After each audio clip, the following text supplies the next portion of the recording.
The Edwards Syndrome Association is a 100% volunteer 501c3 nonprofit organization dedicated to advocacy, equal care, education, and rights of people with Edwards syndrome.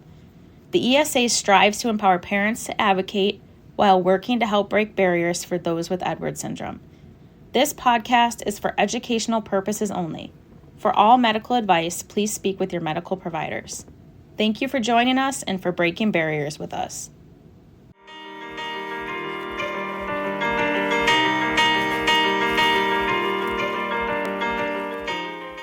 Welcome to the Breaking Barriers podcast, where we talk all things Edwards syndrome, special needs, therapy, disability, and everything in between.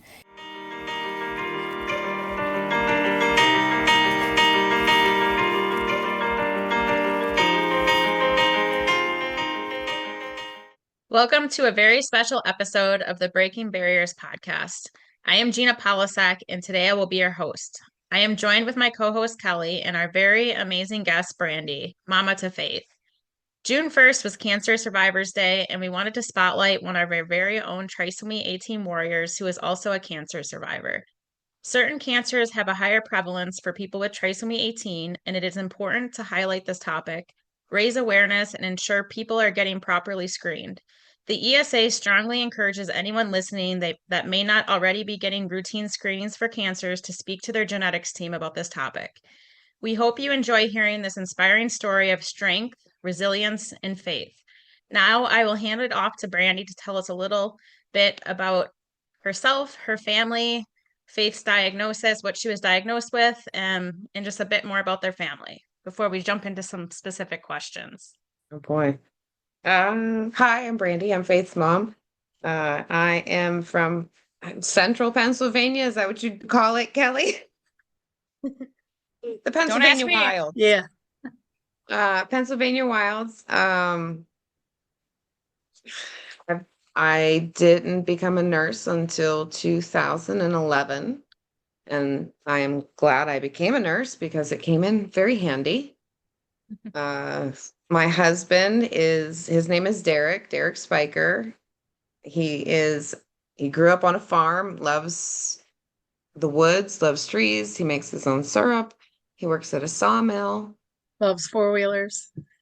Four-wheelers. Oh yeah. If it's an outdoors thing, he's definitely all up into it. He's very down to earth and he's very simple. I always say between the two of us, he is my rock to my crazy. And because I'm such the overthinker and the overanalyzer and researching and down rabbit holes, and he's the one that sits back and says, it'll be okay. Everything's going to be all right. And we found out how much our two personalities would complement each other and help each other out when I found out I was pregnant with Faith, who's my one and done, first and only. I said that. No, I have two. No. We definitely made that decision permanent. No, Faith's enough for me. I'm good. So I found out I was pregnant with her in 2018. And I remember in nursing school hearing trisomy 18 for like maybe 2 seconds on a slide. And basically incompatible with life. And then they moved on to all the other things. And that was about it. That's all I can ever remember. So when we were both handed this diagnosis of trisomy 18, on one hand, no one ever really heard of it. A couple people thought that maybe the doctors had messed up. Like, there's no such thing as this. What are you talking about? Because it's such a rare condition. But once you enter into this world, you find out it's not so rare after all. How about it? Right. It's like literally walking into a whole different world. A magical and wonderful world.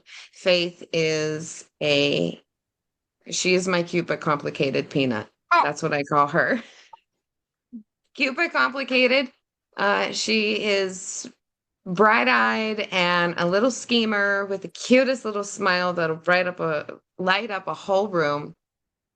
She is the sweetest, bestest thing in the whole wide world, and I wouldn't change one single chromosome about her. And she's changed literally everything. She's changed everything about me, about Derek. I think right down to our DNA.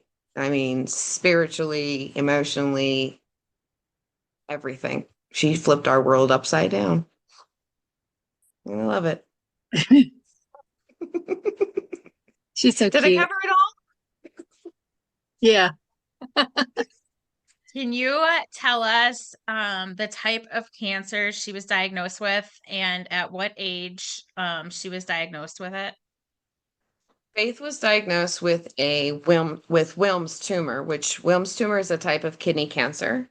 She was 1 year and 7 months when she was diagnosed. Okay. And for our listeners, Wilms tumor is one of two cancers that are more prevalent with trisomy 18. And it is highly suggested that warriors get screened for this via, routine ultrasounds and stuff up to a given age. Now, the age is dependent on kind of your team's interpretations based off of the specific kiddo and whatnot. I've seen varying ages, so my philosophy is push for as long as possible to get tested. But you may hear different ages kind of thrown out there on when screening should or shouldn't stop. So it's kind of all up for interpretation, but we like to say, it can never hurt to just take a look. So push for as long as possible to get those screenings done. So just a side note there that Wilms tumor is one of those cancers, and that is what Faith had. So Brandi, kind of given that, what was kind of like the initial treatment plan, and when was she officially able to, you know, be without the cancer? What age? So her initial treatment plan so she was diagnosed in August of 2020. And Dr. Julia Mead, who's our oncologist at UPMC Pittsburgh Hospital, Children's Hospital, she gave us a breakdown of the chemo that she was going to get, the time frames. Like, she had a calendar, and it was timed and planned out of when she would get what. And dactinomycin and vincristine are the two chemo medications that Faith was going to receive. And they told us at the 6-week mark, we would do another MRI to evaluate the tumor. So Faith, when she was diagnosed, she had a 2-inch ping pong ball sized tumor on her left kidney. At the 6-week mark, we would do another MRI, and depending on how the tumor would respond to the chemo, we would decide at either the 6-week mark or the 12-week mark that she would lose a part of, if not her whole kidney. It was for sure going to happen either at the 6-week mark or the 12-week mark. And then she would finish out the rest of her chemo for the 4 months. And it ended up being that her last chemo treatment was on her second birthday, January 15th, 2021. And which everybody was like, man, that's a terrible way to spend her birthday. And I was Right. like, no, no, no, no. This is the best birthday present ever. Like, the last chemo, sweet. I'm celebrating all the way. And then we keep up, because she has had the history of the Wilms tumor. Every 3 months, she gets ultrasounds. So from the time she was 2 up until February of next year, because she turns 7, the protocol at the UPMC Children's Hospital in Pittsburgh is up to the age of 7. And then we do our last ultrasound. And then at that point, as long as that ultrasound is clear, she graduates from oncology. She's done. And then we can do Yay. another little celebration. Right. So to kind of backtrack a little bit, so Faith was already beating the odds, like from the moment she was born and from the time you got the diagnosis of trisomy 18. Can you describe those early days and what it was like to hear, that she survived being taken off the ventilator? When the early days was really, that was a roller coaster ride. That was a roller coaster ride. Um, it was like when she was initially put on the ventilator. So she was born on a Tuesday. She did really great until Wednesday afternoon, and then she started developing these apneic episodes. They told us it was central apnea. And then they moved from the CPAP, BiPAP all the way up to the ventilator come Thursday.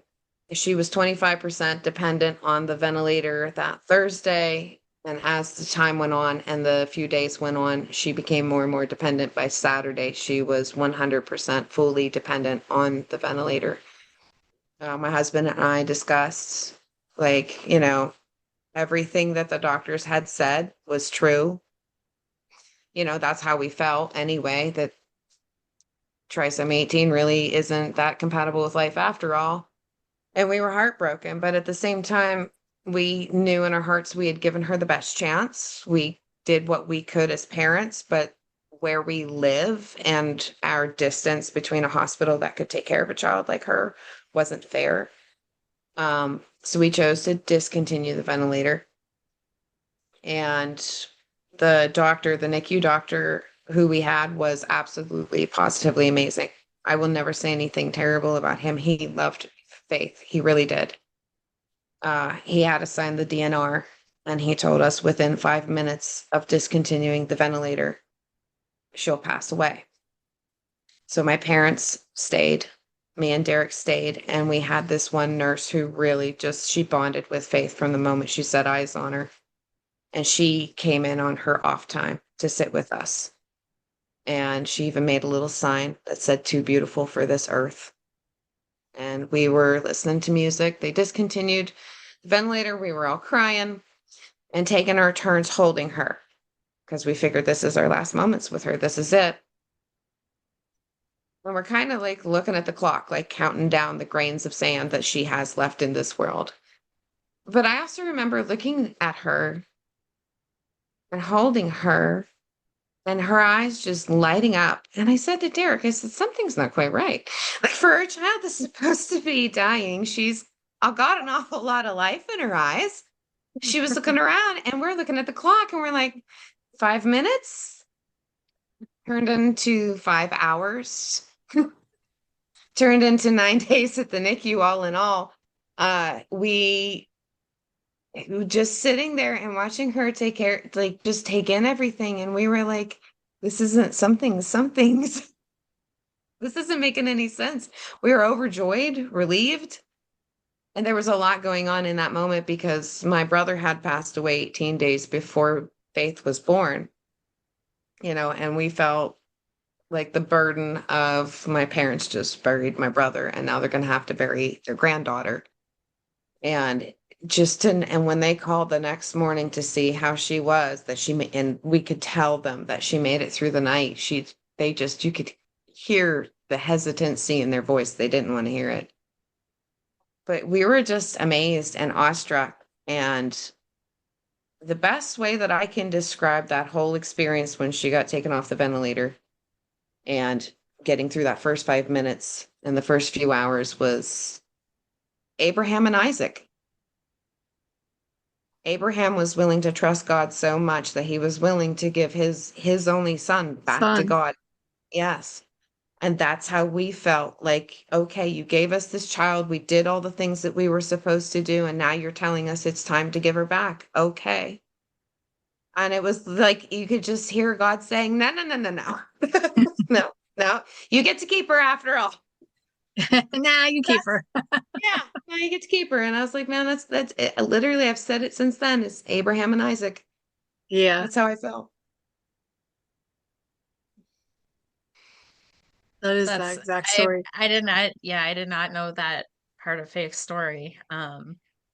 That's incredible. I was literally tearing up while you were talking. Um, We could how be here did all day, Gina, talking about the things that Trace I'm life. sure.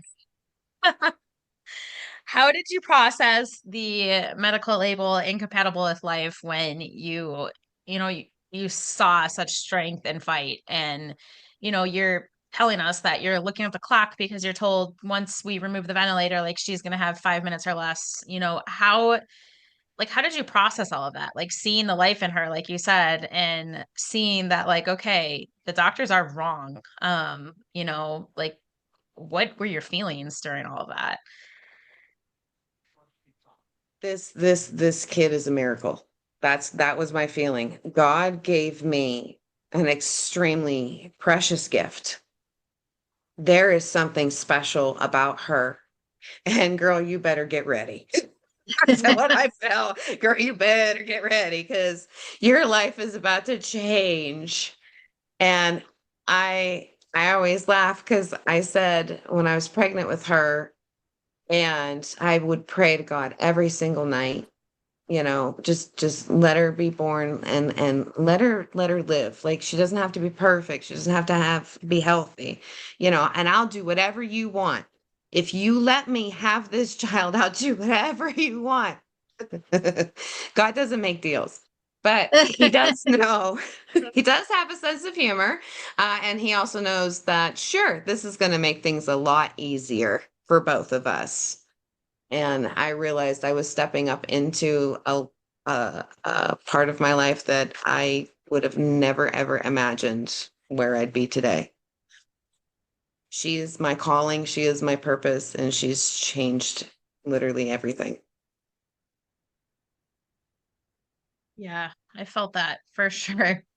So kind of moving into the kind of some of the Wilms tumor questions. So what led you to push for cancer screening so early? And I know that part of your story is like some of those, suspicions and questions being dismissed. So how did you feel when your concerns were initially dismissed for those screenings?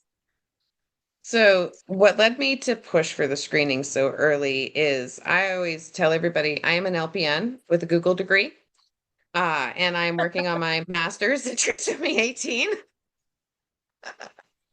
And with all the things that the maternal fetal medicine doctor had said to us, you're going to miscarry at any point.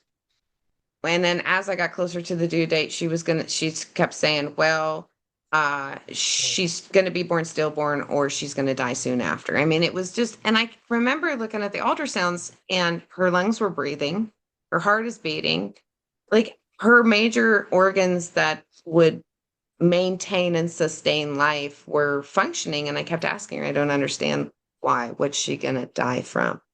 Mhm. So I learned early on, start doing your own research, start Googling, Google deeper, not just Wikipedia. Don't read the first headline that comes up on your Google search. For goodness sake, dive and dive deeper. And I finally stumbled across trisomy.org. And they have a little handbook that you can print out, and it said Mhm. about the screenings. And I thought, well, I'm going to ask anyway. And I do also believe at that point, that is when I was also talking to Kelly, who Mhm. I didn't even know existed, because when I talked to the MFM while I was pregnant and I had asked her, are you sure there aren't any other trisomy 18 children alive? She said no. Are you sure my child doesn't have mosaicism? I've read about it.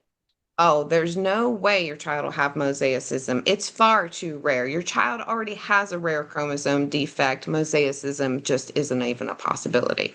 Yeah, that's what they said to me when I asked, when they came and told me that she had trisomy 18. I asked what type, and they actually told me, there is no type, it's all. And I'm like, well, that's not what I've been reading. Oh. Right? And it was you and another trisomy mom and her daughter who initially had reached out to me and introduced me into the Facebook groups, the support groups, and they were mentioning about it on there. So that's what made me start thinking, all right, I'm going to take this information. And we had our first visit with the genetics doctor. So I asked her, like, I already have this child and I'm reading all this information on the different sites. Because once you start getting that little piece of fact, and then you can start putting the facts in your Google search, and then you start seeing the articles pop up and saying there is a higher risk associated with trisomy 18 for Wilms tumor and hepatoblastomas. So when I took it into the geneticist, she had initially told me, no, you do not need a screening abdominal ultrasound because trisomy 18 has no higher risk than any other child to develop childhood cancers. It's less than 1%. And I had been smart enough to print it all out, and I showed her the information and I said, this says otherwise. And then I let her have it and we left. So it was frustrating. And it was kind of like a reality check. When you start noticing a pattern of all these doctors telling you that it's going to be this one way, and then you have this child who is like, hold my bottle and watch this. Yeah. And you're like, I have a tendency to believe the child that exists. Right. So I felt, and then I said to Derek, I said, I think I know how this is going to go. We're going to have to start being smarter and we're going to have to fight. I had said from the beginning, as long as she's fighting, I'm going to fight right with her at the best way that I know how. That girl has more strength and more resilience than I could ever have in my entire life. I could not go through 3/4 of what she went through. But what I can do is research, and I can stand up for her, and I can sit there and stand up to the doctors who I initially respect. That's especially the hard part too. Is like especially when you have worked in the medical field, yes, you have a different respect for them because you have seen what they're they have done. Yes, they're up on this pedestal, And then you're like, what? Yeah, and you're like, you have all this access and all this information and all these resources, and you're so smart. I've seen you be smart. Yeah. And then they do something like this, and you're like, wait a You're second. like, what? Did you miss this part? So yeah, frustrated, I guess. Frustrated. And it was like, okay, Brandi, you need to start putting your big girl panties on, and you're gonna have to start being an adult. You're gonna have to fight like a mama. My big question through it all is like, why aren't you just trying? Because you would with anybody else. Right. That was just like all of my thoughts toward the doctors is like, why aren't you just trying? I mean, what are you going to lose? Yeah. Yeah. I remember one of them telling me, well, she has trisomy 18, she's going to die anyway. Oh, yeah. They've said it to me.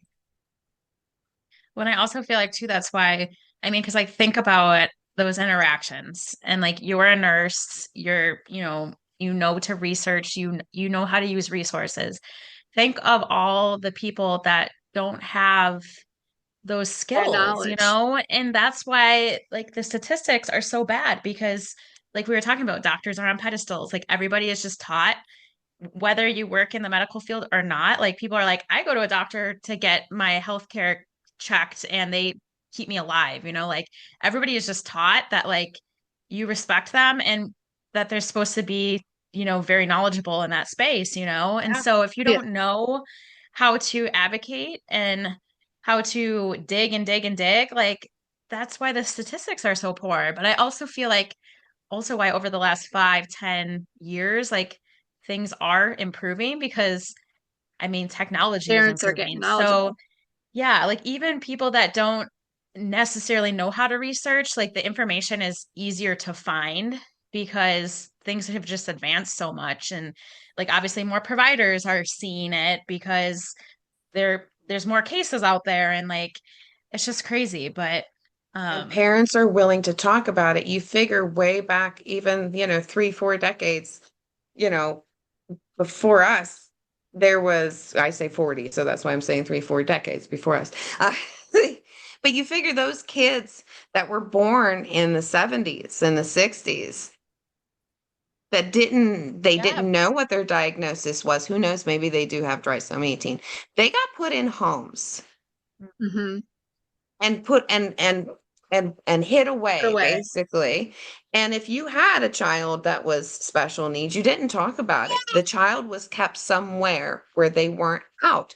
Now we've learned to speak up and speak out because it's so validating for other parents, moms and dads. It's so validating for them to know, oh my gosh, you're going through the same thing.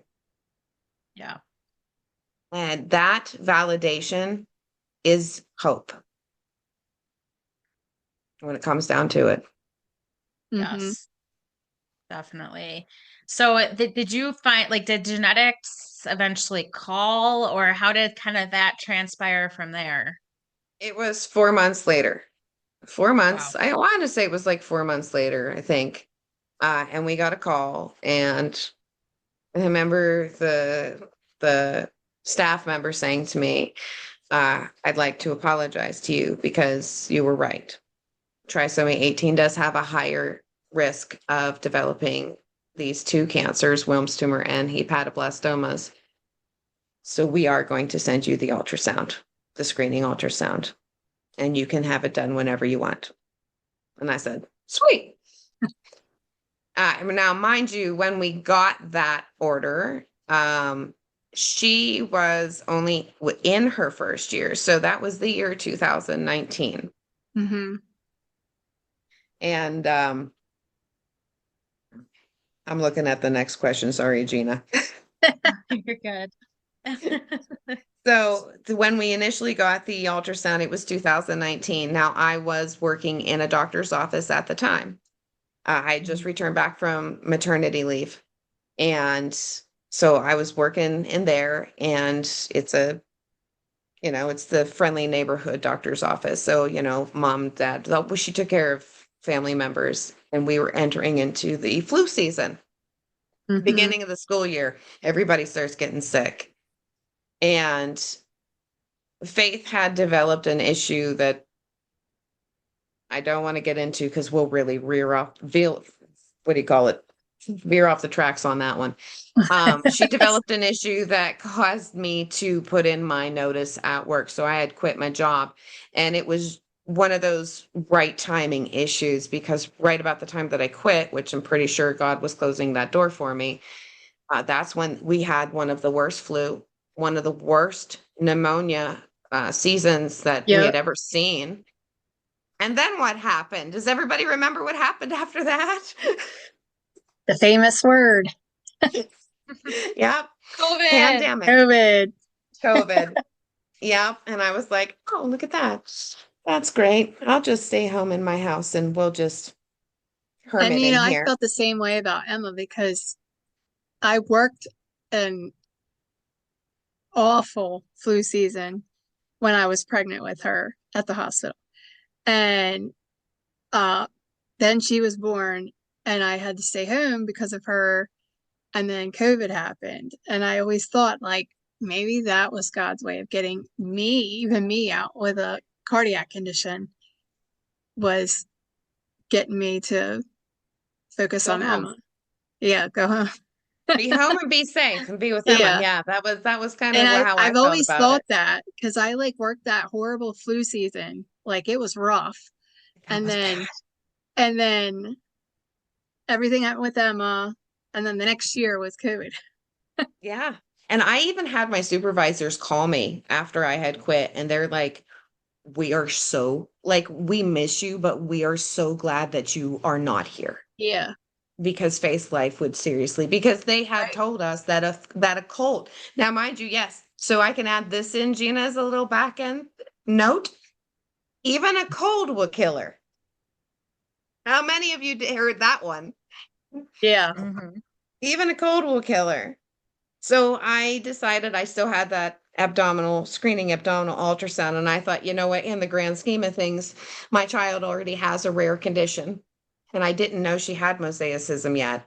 So, like, what are the chances of her having cancer? And I don't remember who it was, Kelly, but I remember while I was home with her in her first year, there was another little girl who was going through cancer on our support page, but I don't remember who it was. And I I don't remember sitting there remember. thinking, God, you've given me quite a bit with this child. I have no children experience whatsoever. Like, I've never babysat. I had a brother 7 years younger than me. That's it. And then you gave me the Olympic version. So let's not do cancer. Yeah. Please, please, Yeah. please. I can't Let's not. remember who that was. Yeah, I remember bits and pieces, and I remember seeing the post, but I don't remember who it was. And I just remember crying and begging God, just not that, not that. I will handle anything else you throw at me, and just not cancer. That's a horrible thing, to watch your kid like that be sick. And so I put the ultrasound aside because of the flu season and the pneumonia season and the pandemic, and things obviously were getting shut down. Elective things were getting put aside and Shut all down, that. yeah. And we just kind of hunkered down and stayed, uh, you know, within our bounds. And we ended up getting a different genetics doctor, and it was like her 1 year follow-up. And the doctor had said to me, Brandi, I know how hard you fought to get this screening ultrasound. You need to get it done. Finish it and follow it through. And I remember her saying, follow it through. And I was like, man, she must know me. Yeah. And I thought, well, it seems silly. Like, what are the chances?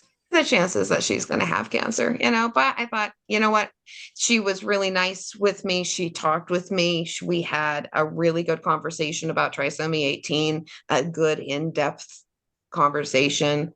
And she's like, just get it done, schedule it, get it done. We'll even make it so that you can get it done while you have another appointment down here so you don't expose Faith twice. And I said, cool. All right, fine. I'll follow through. We'll get this done. So that's pretty much how we ended up getting the ultrasound. I think Can Emma you was tell around us? the same age when we started. Yeah, I think so. I know I'm trying to think back because so Mia is like, me and Kelly were talking about this the other day. Mia is literally between Faith and Emma's age. They're like Yeah, all like she's like right in the give or middle. take 6 months apart from each other. So it's like, yeah, because Kelly was like, yeah, Faith is Emma's age. And I'm like, well, I could also say she's Mia's age because literally Mia's like smack dab in between. So I'm trying to remember like when I met you, but I know that I remember Faith going through the cancer treatments and stuff. So I want to say that I must have met you like right around that time. Um, I think but that's yeah, when it her just story really blew up. yeah, it's crazy. Like everything is that was 5 years ago. Like time I is saw just flying Pennsylvania by. and I was like, because I'm like right here. I'm like, oh, somebody close. Like I remember seeing like the 4 and the 5 year olds and stuff when Mia was born. And I'm like, wow, they're so old. And now it's like those are like our kids. They're like 4, 5, 6. Like it's Yeah. crazy. Like so can you tell us about the moment that you found out that Faith had Wilms tumor? And like what do you remember most about that day? I remember it pretty vividly. Derek and I have to give Derek so much credit because he has two kids to a previous marriage, and he's a really good dad. He's the best dad you can imagine for those two kids. And I've watched other special needs parents suffer, like their marriage suffers when they have a special needs child. Yeah. Derek was all in. Derek was all in 100%. He's gone. He was there with me nonstop the 9 days in the NICU. He slept in that room with me. He never left, and he goes to every single appointment. So we went down. We decided, all right. I had went on Amazon and I got the little rain thing for her stroller, and we were fully. I got the masks and all the things, so we were like geared up and ready to go. And, at the time, Pittsburgh was a pretty big deal to us because that's big city. And, I know you can't see out my window, but we're living in the middle of a farm. Uh, big city stuff right there. So we went down and she got her hearing aid that day. It was her first time she got her Baja hearing aid. And so we were having a great day with that. It was actually a back-to-back 2-day appointment. And we even were staying at a hotel room down there because she had so many appointments all at once. We saw cardiology, and he had said that, she was born with a VSD and all that. She was stable. We were literally, when we walked out of that cardiology appointment, we were on cloud 9. We were having the best day ever. And then we went for the ultrasound. And we were chit-chatting with the ultrasound tech. She was very nice. And I mean, we were having a flowing conversation, and all of a sudden you could see like this very audible change on her face. And she went silent. And we sat there, and what it felt like an eternity. She was taking pictures in complete silence. And we tried asking, like, just trying to pick up conversation, and mm-hmm. And that was it. And I went, oh, we've got problems. We walked, and she said, well, I have to show all these images to the doctor. I'll come back to see if there's anything else I need to get. And she left the room, and I looked at Derek and I said, something's wrong, man. This is danger, Will Robinson. We've got problems. And Derek, of course, in his ultimate wisdom, everything's going to be okay. Everything's going to be okay. It's fine. He's like, she's got trisomy 18. She probably saw one of her little quirks or something. We know she's not anatomically correct. It was probably just an oops. I'm actually known for saying the same thing. My mom always says, everything's fine. What I say? Everything's not fine. So, of course, the ultrasound tech can't say anything. And they just said, if anything, your doctor will contact you with the results or whatever. So we left the room and we walked away, got everything ready, went back to the hotel room. And, oh gosh, I think I want to say within the hour, we got the phone call. And it was the geneticist who had told me, Brandi, you fought so hard to get this done. You need to follow through. And she said, it's a good thing you followed through. There is a questionable mass on Faith's kidney. We made calls and we scheduled you an emergency visit with the oncologist tomorrow because we know you have other appointments. And then she couldn't answer any questions, and I had access to the My CHP portal. So I immediately opened it up and read all the things, and we hung up our video visit or phone call and spent the night crying. Spent the night just crying. And Derek holding me. And I said, man, what the heck? This kid's already been through so much. And now what are we going to do? She's got trisomy 18. What doctor is going to treat her with cancer? Like, for reals? Like, that's immediately your thought is, your first how thought. many doctors have said, we've had it said to us, if she needs heart surgery, you'll be hard pressed to find a cardiac surgeon who help her, just different odds and ends things that have been said to us. And I'm like, you've got a kid with trisomy 18 and now she's got cancer. They're just going to let her die. And that was how we spent our night, just in utter hopelessness, honestly. Like, what the heck? Why did we do this? And then we met Dr. Mead. So we went in the next day and we met this woman, and she's a very bright, colorful. She had on these almost neon orange heels. They looked like heels like this high. And she comes in, and of course she has a very serious conversation. She sits down with us and she says, Faith, I don't even have to do a biopsy. She has a textbook tumor on her kidney that is Wilms tumor. The one thing is that now here's the ticket. They caught it early because we did the screening ultrasound.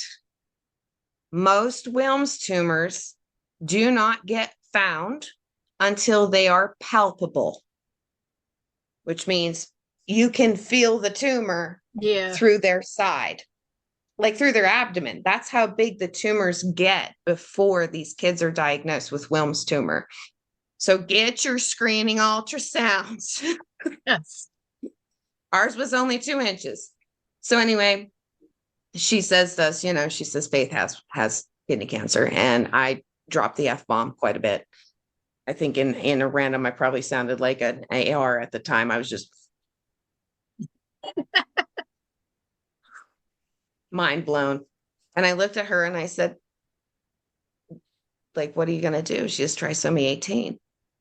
And she said, and? I love when they say that. Like I save any other child. I'm going to treat her and we're going to beat this. And I was like, wow. I'm like, you don't even. Thank God. Yeah.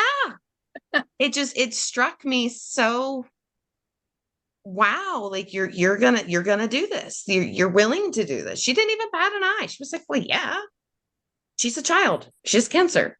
I'm a cancer doctor. Like, that's what we do. I loved her personality. I was like, we jam so well. And that's when we knew we had a really good doctor on our side. And then she, of course, did forewarn all the rest of the doctors that we would deal with that I do curse like a sailor. Don't tell her any bad news. She curses like a sailor. And that's when Dr. Mead ended up being one of Faith's biggest advocates throughout the rest of her life to this day. Even though she doesn't have cancer anymore, she has gotten involved in Faith's cases more than once and has saved her life time and again. Good. That's amazing. Those are the doctors that are so critical. Wow. Yeah. I know, right? I'm trying here. You got me crying on that one. I'm like, oh my gosh, that's a lot of emotions. There's a lot, and you guys know that too, how many, the stories that you have to tell too, how complex they are emotionally. The up and down, the roller coaster ride of hopelessness and hopeful and being on top of the world and being in the bottomless pit. Yeah. And you can go from one to the next in the matter of seconds. It's crazy. So how do you explain, or did you explain the diagnosis and treatments to others, especially people that, may not understand the extra layers of complexity of trisomy 18, and, how that adds to the treatment plan? Well, here's the thing. When we drove home from Pittsburgh, I called my sister-in-law and I said, we're going to have an emergency meeting. Everybody, both sides of the family needs to come now. So everybody knew it's bad news. And I literally just broke it down to them. And this is where Derek and I, where our personalities complement each other again, and you guys understand this. When you're in the medical world, like common medical words that you say or terminology becomes so natural to you, you forget how to break it down. Yeah. And Derek actually comes in. He can take what I say and then he simplifies it in his dumb. I hate calling him that because he is not a dumb farm boy. He's the worst oxymoron ever. He is so smart and he does not give himself enough credit. But I mean, basically, we sat the family down. It was really late at night and we told them, we made it as simple as possible because that's really heavy. Considering, Faith was born in 2018 or 2019, and then here is COVID and the pandemic, and now I'm about to break it to you and tell you that this child has cancer. It's a lot to process. So we just kept it simple. Faith has cancer. Let it sink in for a minute, and then we told them she has a doctor who's willing to treat her. She is going to go through chemo. Today will probably be the last day that you see her for the next 4 months or more. As for the complexities that goes along with chemo, Gina, I didn't even know the complexities of trisomy 18 and all the things that diagnosis plays into the parts. Her chemo journey with the cancer and everything was actually a learning curve for us. That's because you figure prior to her having cancer, it's like I said to you guys before, Faith was literally like to us the Disney version of trisomy 18. At that time, she was bottle fed, ate rice flakes. She was eating up to 8 ounces of stage 2 baby food twice a day. I mean, yes, she was tiny. She was smiling. We've had nurses from my New York side of the family who had said they teach us that trisomy 18 children can't smile. They're not able to. And I was like, excuse you? Look at this child. So she loves to smile, laugh, and giggle. You know, she was on Pepcid and Claritin. That was her major medical, was she had GERD, acid reflux disease and allergies. Like she wasn't a complicated child at all. I mean, she was physically small. She had muscle issues, but I mean, literally, she was like a regular baby, even though she was like a year and a half, but she was like my extended baby. But, we didn't learn about the complexities until the chemo journey started. That's when we really started getting a lesson in how trisomy 18 would start affecting her as a whole body. And that's when we started learning about what I call Faith, the Jenga tower. Faith is a very delicately balanced Jenga tower. And if you try to mess with one of her blocks, there's a good chance the whole tower is going to fall. Don't mess with her blocks. That's like Mia. That. Like Mia. Oh, God, that's a good one. I had a t-shirt and everything. I think I still have it. I'll send it to you for Mia. Right? I always say that Emma's a puzzle. One on our store. I always say that Emma's a puzzle with ever-changing pieces. Mm-hmm. That's what. How about it? Yeah. So Faith's tumor disappeared 6 weeks into chemo. What was that moment like for you as her mom? Did it feel like another miracle had happened? I literally fell down and cried. Dr. Mead comes in, and pretty sure it was pink high heels that particular day. I don't know. She wears very colorful clothes. I love her. And she's such a down-to-earth doctor. I love her. And I feel like as an oncology doctor too, you need to like bright colors, especially a pediatric oncology. It's just like that just sets the tone, life. It brings life into the room. And she like bursts open the door and walks into a room, and Derek and I were waiting for because like I said, they were planning surgery for her. She bursts into the door and she's like, it's gone. And we're both like looking at her like, did you just lose your marbles? What's gone? And she's like, the tumor, it's gone. We did our job. We did our thing. It's gone.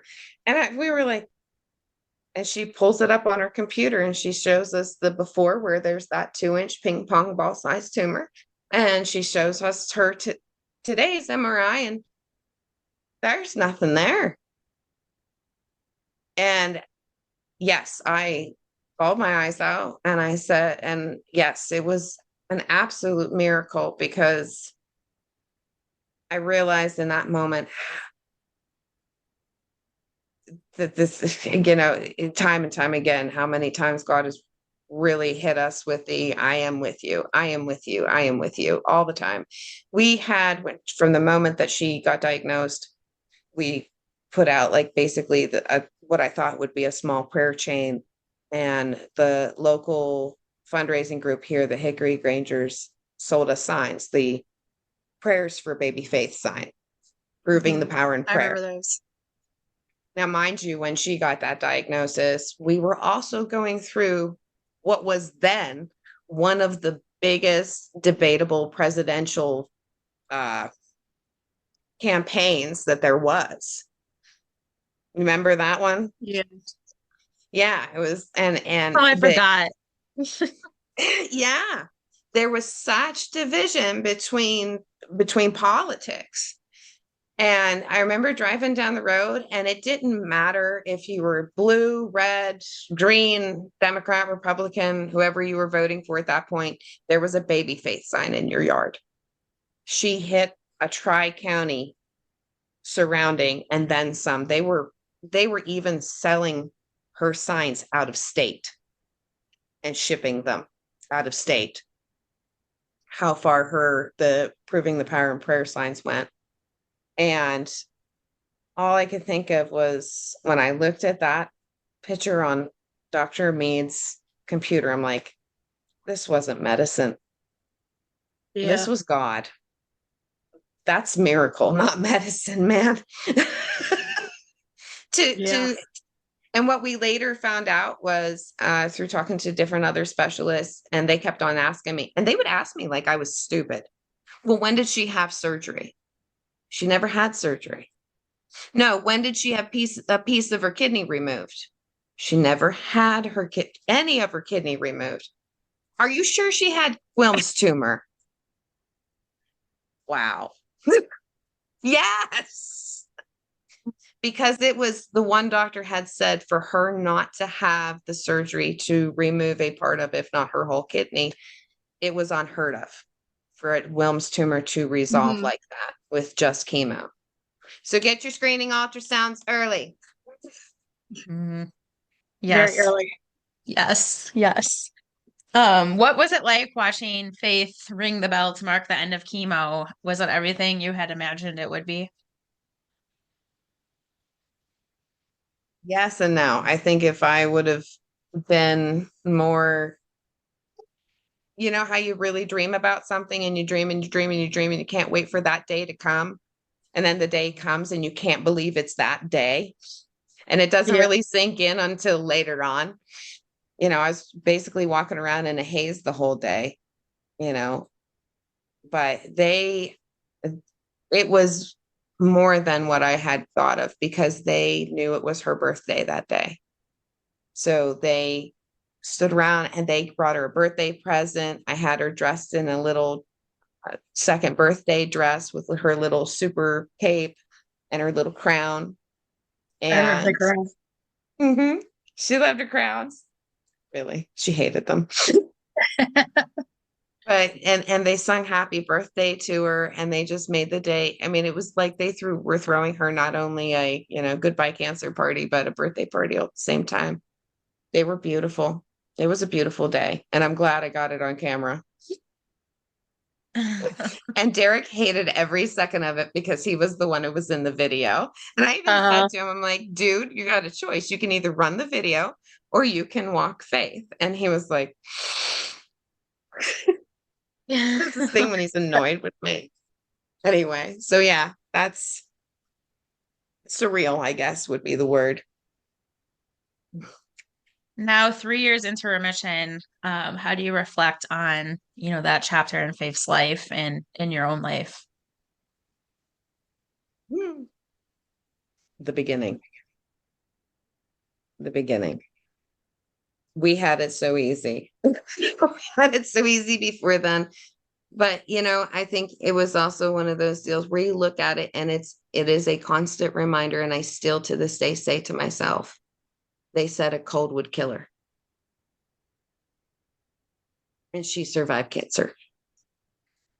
Not only did she survive cancer, but she had 2 septic infections during that time. Wow.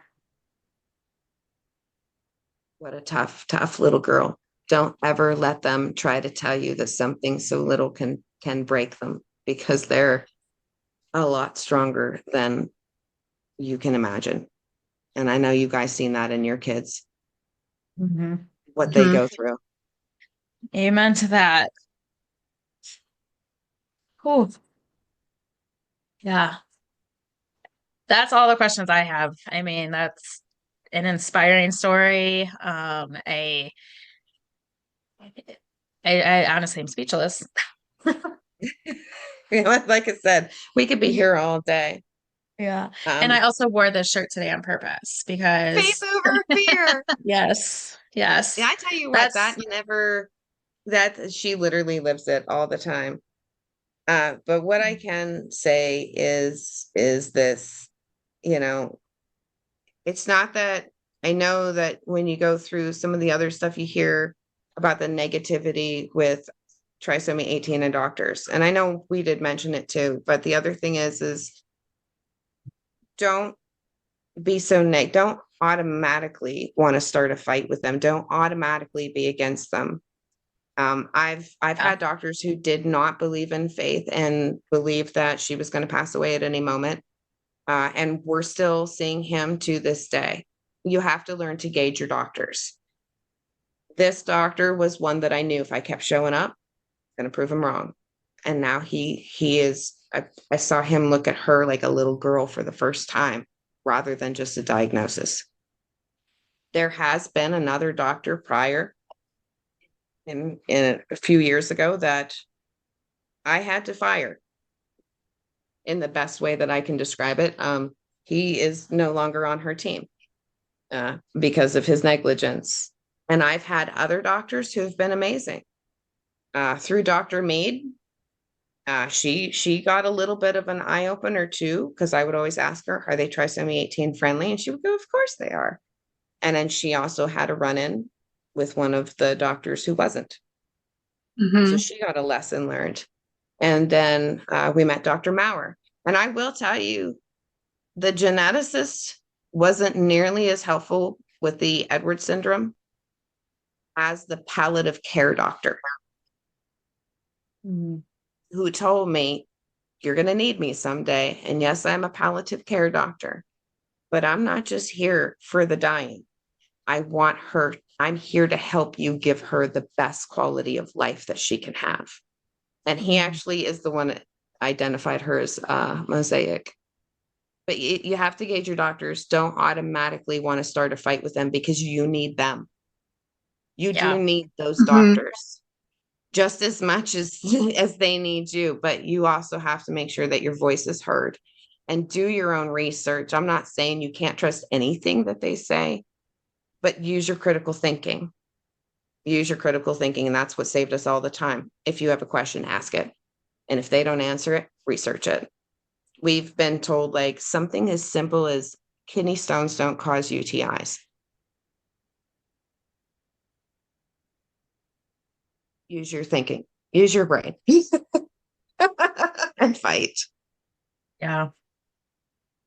Amen to that. I mean, you have to find the team that works for you. And I mean, you're so right that like you can't just dismiss a doctor because I don't know, like you can change their perspective too. And ultimately, like I feel like many of us are changing a lot of these doctors' perspectives. And, you can't, if somebody was taught a certain way, like it doesn't necessarily mean they're a bad person. They just haven't been open to the miracles and stuff like our kids. And I mean, some of them are probably not the greatest people, and you'll find that out, and then you find a new doctor. But I would say the vast majority of doctors and medical professionals do actually have their hearts in the right place. They just don't know, they just haven't been exposed to it properly.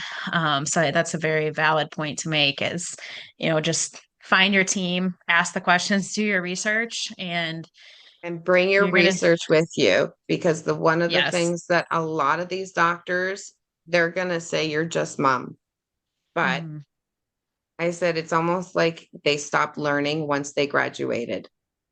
And some of these people, they've been out of school since the 60s. So they need to brush up on their stuff. Bring your information with you. Bring your research with you. And I'm not talking Wikipedia. It's WebMD. It's Mayo Clinic. It's the National Health Organization. It's all that stuff. You've got to get into it. Have your reading. Have your research. Give it to them. Yeah. There's more and more publications. Like that's all the Yeah, time. it's gotta ESA be is like pushing for. publications, Like, research. yeah, we're It trying to can't get be publications Google out there. definitions. Yeah. And I mean, there's a lot of areas that just don't have the research yet. And so, that's what like we're trying to change is getting some of that out there that doesn't have research yet. So the cases like Faith, where, the parent is saying like that's not possible, they can show them like, look, it happened here. Exhibit A. So it's so critical. But those And are that's the, I will really, add this one last point, just because I know that you know, and I know that Kelly's heard it too. It's impossible. There's such a slim chance. There's no chance. And I will tell you that Mia, Emma, Faith, and so many others, their reality is the impossible. Hmm. I've had doctors say, well, there's a slim chance. And I literally have side-eyed them and have said to them, my child has trisomy Trisomy 18. 18. My child is Fact. mosaic trisomy 18. My child had Wilms tumor at a year Right. and a half. Please don't talk to me about Your slim rare chances. doesn't mean anything anymore to me. Literally. So yeah. don't, when a doctor says impossible, it's not impossible. Nothing is impossible, especially when you have God on your side. Nothing is impossible. And get yourself a church that you feel like your heart is in. Because I will say this, if it hadn't been for my church family, not just my family, but the faith that's in my two churches, I don't know where we would be today. Because they're the ones that lifted up the prayers. And I'm telling you, when you walk into that church, you can feel it. And they love Faith. They love her as if like literally she has so many grandmas and papas and great aunts. It's unreal, and a lot of clothes. Right. That's true. So don't believe them when they say it's not possible, because it is quite possible. It's our reality. Oh yeah, been there. I think we all have in some certain ways where they're like, that's like such a small percent. It's not that. And it's like, well, but then they also, like you said, when you bring the research, they start to respect you more and they will listen to you. Mhm. Because I mean, we actually just went through this with Mia and there was so many things going on at once. It was hard to 100% know what it was, even though everyone kind of had a pretty good idea. But because of that and like our advocacy, like they did still take the VNS into consideration, and like even hospitalized her a second time when it titrated up just to be sure it wasn't causing issues. And I mean, in hindsight, that was all for nothing. But like you said, our kids have all the rarest things happen to them, and you just don't know. So you have to trust your gut and advocate. So we're really And glad don't that we were able to have you on because I feel like, I mean, just hearing Faith's story and her resiliency and your resiliency and, just raising that awareness, about Wilms tumor and hepatoblastoma and, these screenings, and how important they are because please get your it's, screenings done. If yeah. anything, if I could take a megaphone out there and say, get your screenings done, hmm Yeah. Well, get and them done. it's just to show too, like you went for that screening and there was no indications that she had cancer. It was just you knew it was possible and you did that and you found it. And your oncologist said it was caught very, very early. Like that's why you do the screening because when it's not caught early, the outcome would be definitely different.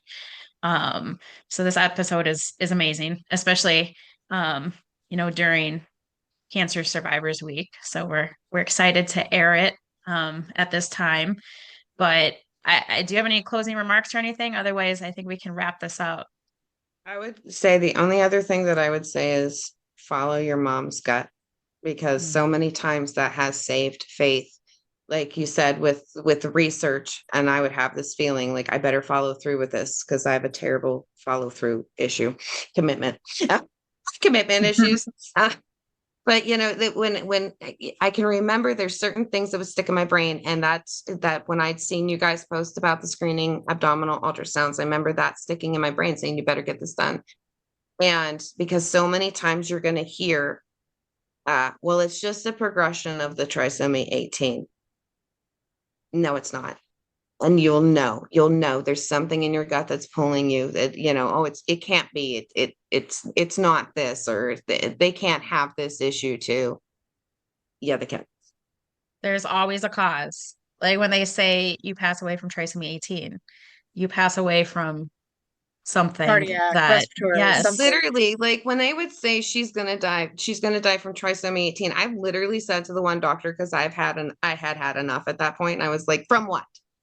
What the Right. trisomy 18 already exists in her. It already has done the damage. Okay. Mm-hmm. The structural defects is what she has. She was already born with it. It's done. It's done its thing. Now, if you don't fix the structural damage, yes, she's gonna die. Yeah. Mm-hmm. You took an oath that says do no harm, but even you doing nothing is also It's hard. doing harm. So what is she going to die from?